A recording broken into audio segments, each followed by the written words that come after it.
Hello, and welcome to our VEST webinar series. I'm Megan O'Neill, your moderator for today's webinar session. Today, we will focus on increasing efficiency and reducing errors by designing with specific user requirements in HyDraw CAD. This webinar will last approximately 30 minutes. You'll be able to submit questions or comments at any time during the webinar by posting in the questions section located within your webinar control panel. Questions may be answered as they are posted, or we will try to address them in the last 5 minutes of the webinar. Please note that today's session is being recorded and that the audio is muted for all attendees. Links to the recording will be emailed to the attendees the following day. If you are experiencing any technical issues, please use the chat window to alert our support staff. Now, it is my pleasure to introduce our speaker for today's webinar session, Carlo Malone. Carlo has worked in the hydraulics industry for many years and currently manages application sales and training for VEST's desktop and cloud products. Carlo? Hello, Megan. Thank you for introducing me, and thank you all attendees for joining today's webinar. Today there is a large audience, so thank you again for spending time with us looking at what we are discussing. So today we speak about the design requirements in HyDraw CAD, which is a part of the software that has always been there, but during training and interacting with customer, I see that it's not very well exploited, and there are some potentials, which today I'll try to clarify a bit. In addition, recently I've been supporting a customer with making a hydraulic diagram, and I used quite extensively design requirements in order to extract information for that particular diagram. So when we speak about the design requirement, so I have a small diagram already made, so today we'll focus more on data management. We'll do less drafting and more talking and data management today. So if I select a symbol on the right, let me take a screenshot. I want to highlight better where we are today. So I put in the whiteboard. And so when we look at a symbol in the diagram, we have items that are visible, controlled under symbols. So we have the item ID, the assembly ID, balloon style. If you ever had training, you might be familiar with this structure. If not, there are webinars explaining, but it makes sense really to exploit it. There are model data, and there are what we call design requirement. Historically, design requirement is always including flow and pressure. Flow and pressure, which means when I put a flow and pressure in a design requirement, it means that that is the operating point for that component in the diagram. So practically, if I need for this valve 30 liters per minute, 250 bar valve, and do a selection from the library, if I go into Fluid Power Tools or local database, as you can see, this is populating, and let me copy again in the whiteboard. It is populating exactly those information here in the rated flow and rated pressure. So our search criteria is doing a search for more or equal than 250 bar or more and equal than 30 liters per minute. The same applies if you work with Imperial. There is no problem. For those that do not remember, options, units, this is where you set the unit for the drawing. It does really not make sense to change the unit while you are drawing. It does make sense to start with a correct drawing. So instead of switching during the design, it's better to start from a clean sheet in metric or Imperial. Usually it's not really a common scenario. You decide to design in Imperial or metric up front. So now when I do a search in Fluid Power Tools, I will find only the components that will meet this design requirement, 30 liters per minute and 250 bar. So if I take, let's say that I want to filter for a Bosch Rexroth valve, and I take a 4W6J, and I have the information. So although this valve is rated 80 liters per minute and 350 bar as per catalog, the operating point are 30 liters per minute, 250 bar. So that means that I'm capturing the exact working condition for this component in the diagram. but with a bit of experience, we should not limit it just to flow and pressure, because practically what happens in this diagram, I miss a relief valve. So I go and search for a relief valve. Let me take a cartridge relief valve. 1 to 2. And let me always search. I always need maybe the 30 liter per minute, 250 bar, and maybe I need a sun hydraulics component. And search. And I take a RDDA. If I open a catalog, I can see that the catalog is describing adjustment range. Maybe I want W and with seed material. So I want to describe in my library RDDA LWN with a range of 55 to 315 bar. So 55 to 350 bar and WAN. It was, I think it was WAN, LWN. So if I save this, then I'm creating library, and I've been always showing how to add components to the library. And my recommendation for those using efficiently HyDraw is create your own library for the component that you need. So you might be searching in Fluid Power Tools for what you need daily, but store model data to the library. So as you can see, this component has a range. It has a standard setting, but practically what happens is that the pressure setting might change by application. So historically, and now I can see this, the pressure setting is not listed here. So I'm sorry, this is a new library I installed today and I didn't check, but let me show you how to add. While I go from the model properties, I go to the pressure setting, and I want to assign to the relief valve.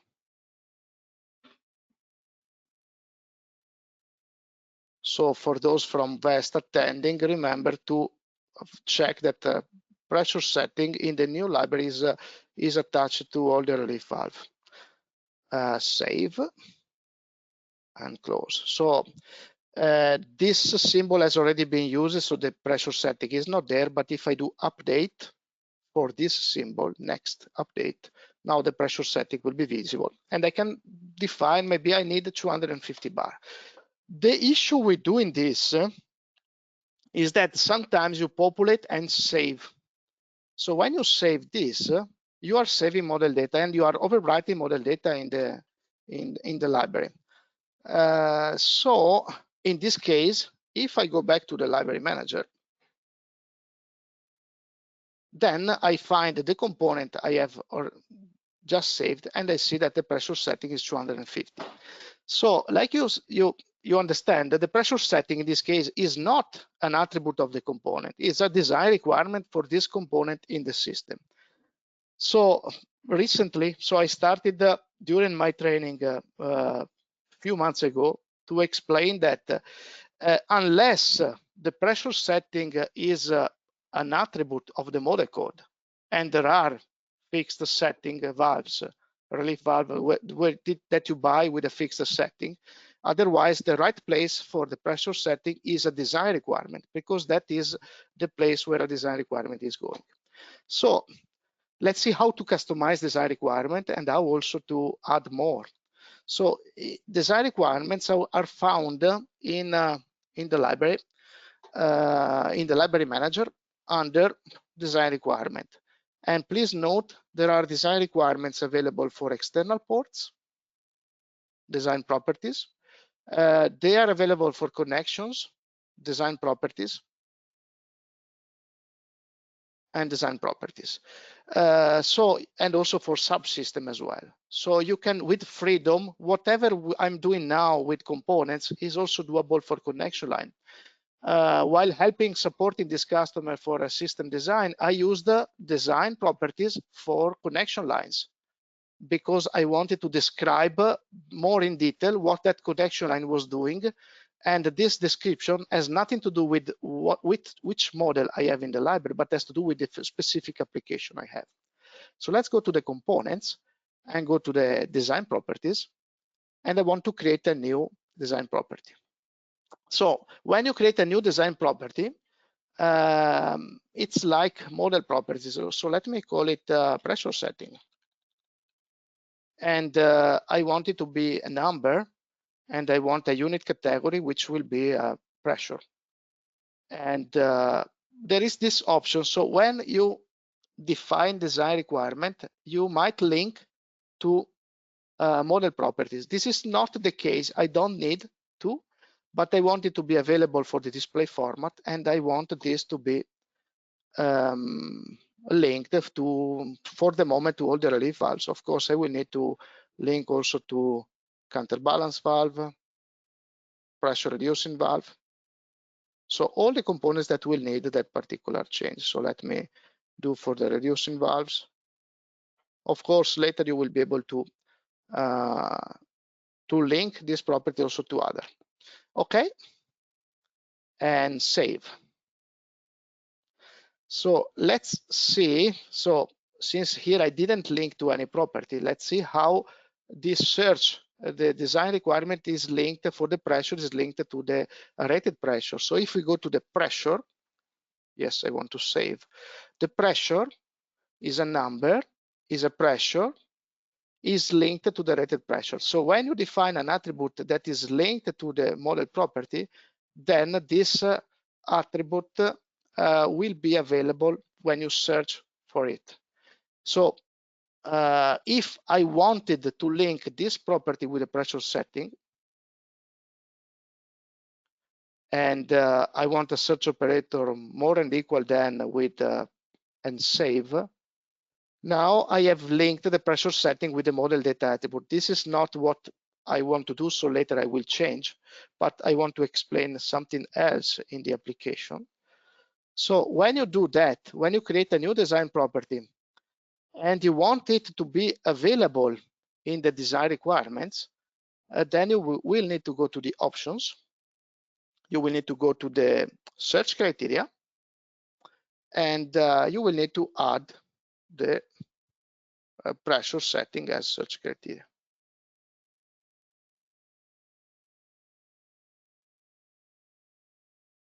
So if we add the pressure setting as the search criteria, now if I insert a new relief valve, we can see that there is a pressure setting here. If I type 200 bar as a pressure setting, now this will be populated also here. So here we understand the link, how dynamically HyDraw is creating, is adding design requirement. That means design filter attributes for the model data. Like I said, this is not what I want to do. I don't want to tie a pressure setting to model data, because if a model code is tied to a pressure setting, that it's over, it should not be changed. But if I want to change the pressure setting, I should change the design requirement. So I go back to the library and uncheck this. I don't want really to link. This was just for a purpose of this, explaining you how to link a design property. So as an example, the power rating for an electric motor is already in the design properties and is already linked to the power rating. That means that if in HyDraw I have a search criteria power rating here, and it might not be enabled in your case, but again, if you don't have it, you will just need to select the power rating. So when we have an electric motor, like here, if we put a particular power, maybe 2 kilowatt, and do a search, then if we had electric motors in the library, then it will search for all the electric motors more than 2 kilowatt of power. And similarly for horsepower, if you don't use kilowatt as primary design unit. If you have questions, just feel free to post. I have the tab for the questions open, so I will be able to read and reply. So now let's see what happens to the pressure setting. So now, as you can see, I have insert a new symbol, and now the design requirement is a pressure setting. Still, this pressure setting is not displayed. So the pressure setting that is displayed here is the one part of the model data. So if I type something here, it's 200 bar, but if I type something here, it's not displayed. So you will need really to decide, but you can have more displayed properties. So I'm going to create a new display property. So I go back to the library manager.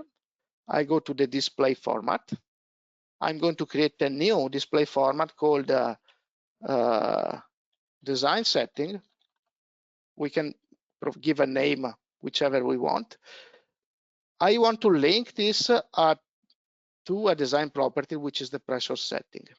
So as you can see here, I have only one attribute because by default, none of the design properties made available to display, but it makes a lot of sense to have it in this case. I want to display unit, and maybe I put a prefix set at space and save. Now that I have made a new attribute called design setting, I want to assign to the component types. So again, I do the assignment to all the reducing valves.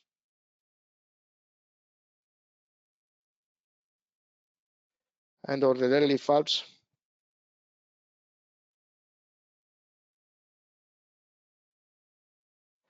And I can save. Now, if I want to update the drawing, I go back to the drawing and click update. Next. Well, let me update all the two symbols.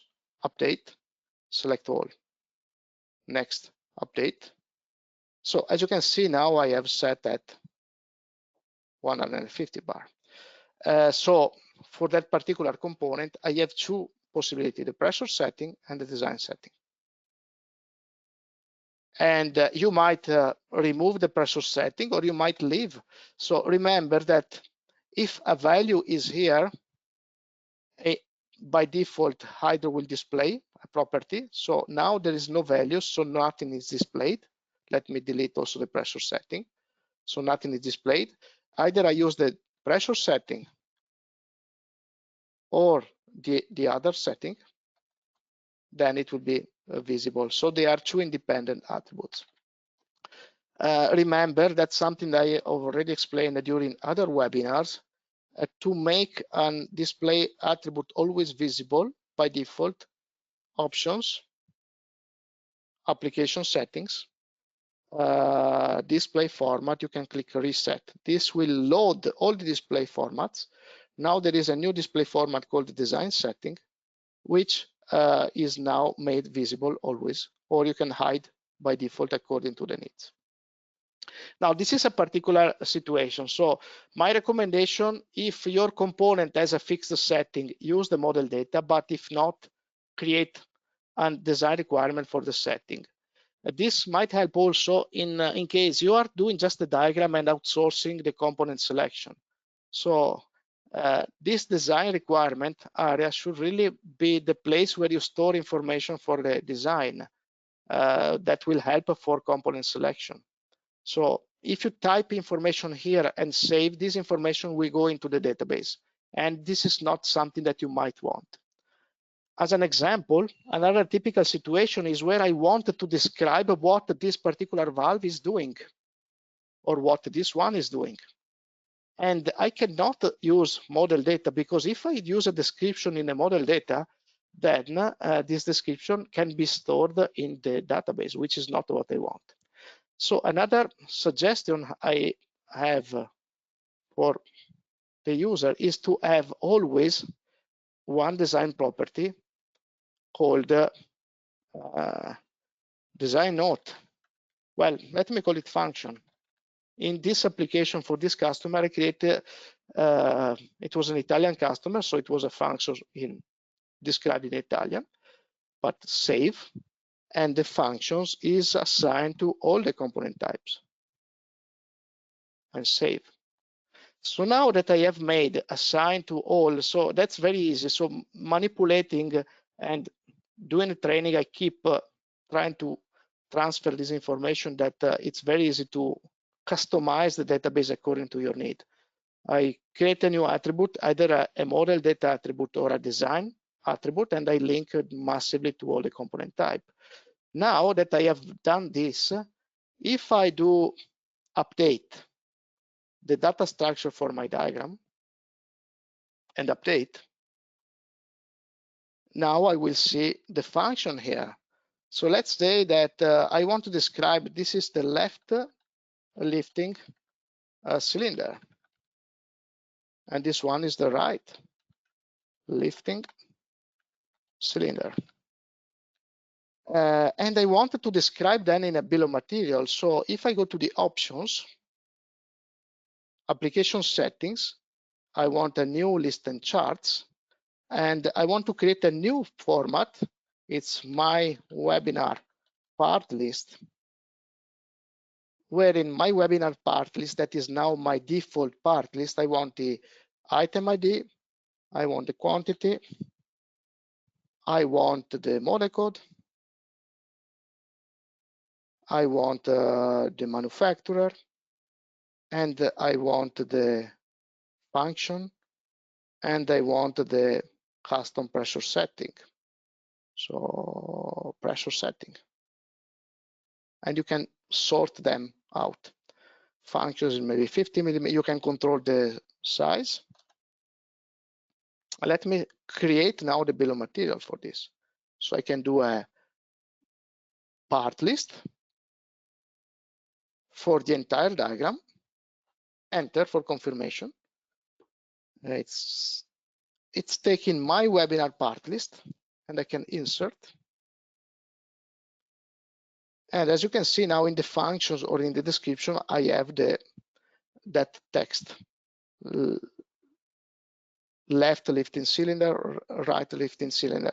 So this, for this particular customer, helped for those reading the diagram to understand, because not all people have hydraulic knowledge or know how to read the diagram.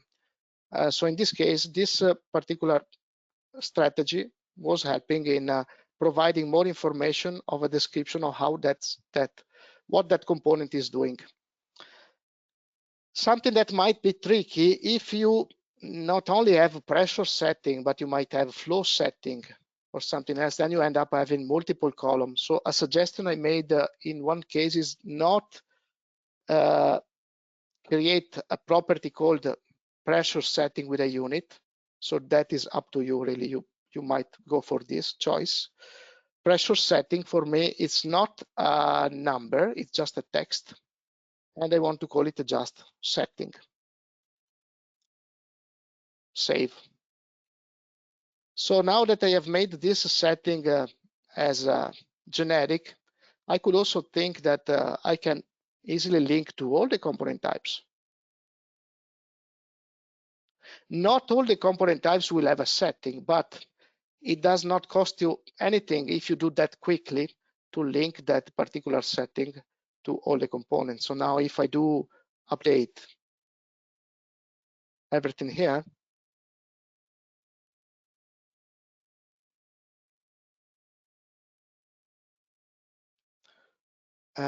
yes, now you will have the setting for all.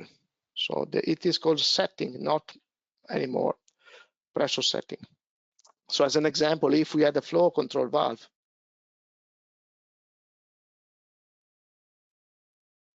just a needle valve here,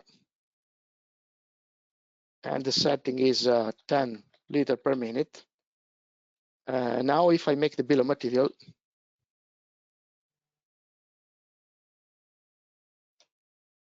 next, insert,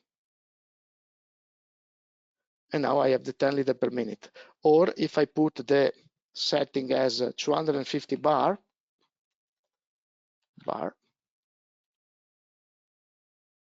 and update, it will show also the pressure setting. And of course, the description for the label might not be pressure setting, but let's edit it.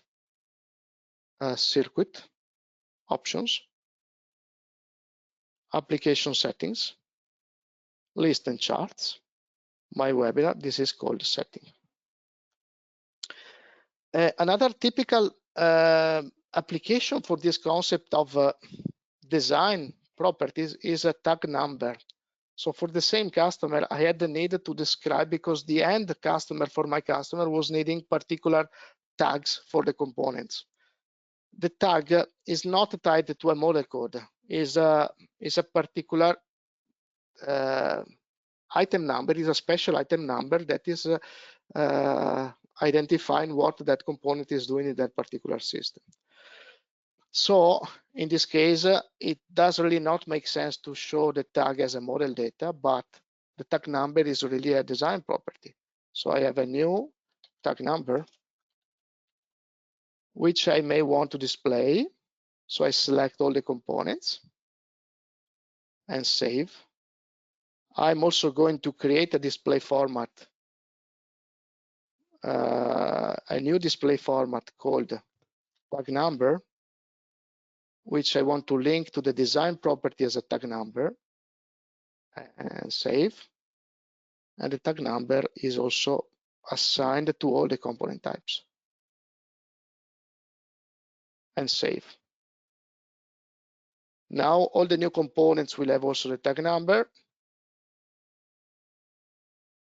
which is by default is not displayed. So sorry for doing that again, but that's something I used to, and you should also application setting, display format, reset. So now there is the tag number loaded here. So next time it will be always visible. And let's say that it is HDM. Now this is a tag number. And again, we can have it in the part list. So together with ID quantity, we can have also the tag number. Since the part list can be exported to Excel, then we can then manipulate. For this customer, the need was to get as much information possible from the diagram, because then there was a post-process in Excel. So really, it's relatively easy to check data attached to the component. And if then the extraction is done automatically, then we can work efficiently with other tools. But we need to pay attention to what type of model data, what type of attributes we define for the components. So really, it is important to distinguish between attributes for the component that are valid as model data for that component, so those that you find in the catalog, and attribute of the component that are tied to the application, to the specific application. So really, it's important, because otherwise you risk then to damage the data that you save to your database. So by doing this, really, it starts working. I felt more efficient in what I had to do. So I thought it was a good topic for a webinar, in order to explain a different way of using the model data for the instead of the traditional one that I used until a few months ago before going this path. So I think we are only 2 minutes left. So I was precise today. I covered the topics in exactly the 30 minutes. If you have questions, really feel free to post, and I'll be able to reply to them. If not, so I turn it over to Megan, and thank you for attending today's webinar. All right, thank you, Carlo. That was great. If you have any questions that you haven't posted in the chat, please feel free to contact us via email at support@vestusa.com with any details, and we'll try our best to follow up within 24 hours.